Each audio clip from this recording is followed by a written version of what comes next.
The following literary gem is no reflection on the drinking habits of the inhabitants of the picturesque town of Dargo's cemetery, most of whom haven't touched a demon drink for years. Apparently, no one living in Dargo is allowed to be buried here. Maybe it's because they're not dead yet. Well, most of them aren't. He came sloping down from Dargo in the blazing summer sun. In one hand was a bottle, in the other was a gun. His beard was wild and wiry, and his hair was shaggy too. And his old straw hat was full of holes where tufts of hair poked through.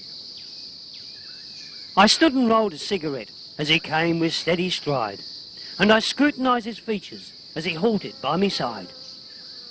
He was neither young nor was he old, but somewhere in between, and his heavy brows seemed to hide wild eyes of greyish green.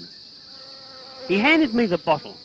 "You'll take a drink?" he said, and I heard him cock the rifle, which he pointed at me head.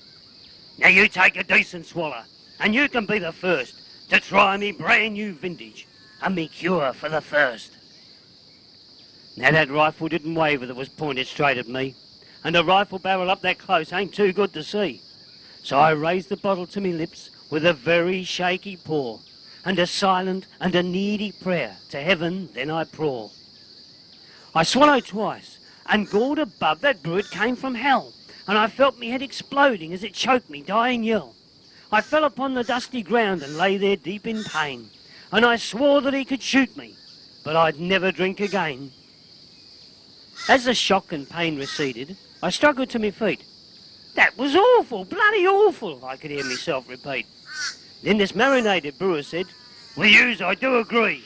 Now hand me back the bottle, and you hold the gun on me."